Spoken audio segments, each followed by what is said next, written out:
అండి, అందరూ ఎలా ఉన్నారు? ఈరోజు నేను గార్లిక్ రసం చేస్తున్నానండి. వర్షాకాలం కదండి, పిల్లలకి దగ్గు జలుబు చేస్తుంది కదా. గార్లిక్ రసం అయితే పిల్లలకి కొంచెం తినడానికి కూడా బాగుంటుంది.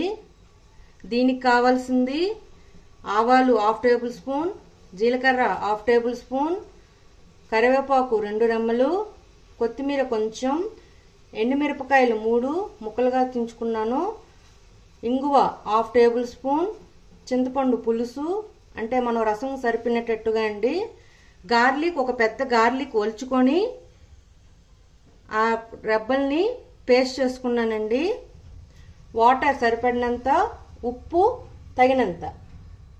పొయ్యి మీద కడాయి పెట్టుకొని దీనిలో 2 టేబుల్ స్పూన్ ఆయిల్ వేసుకున్నాను. దీనిలోనే ఆవాలు, జీలకర్ర, కరివేపాకు, ఎండుమిరపకాయలు, ఇంగువ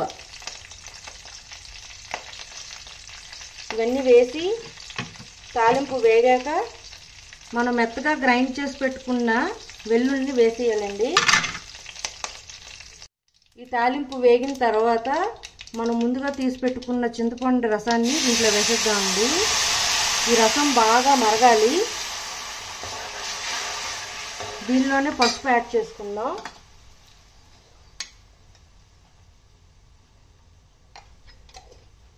దీన్ని బాగా మరగనివ్వాలండి.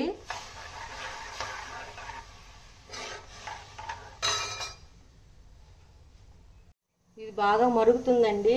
ఈ మరుగుతున్న దాంట్లో మనం గ్రైండ్ చేసి పెట్టుకున్న వెల్లుల్లి వేసేస్తున్నాను. దీన్ని కూడా ఒక 10 మినిట్స్ మరగనివ్వాలి.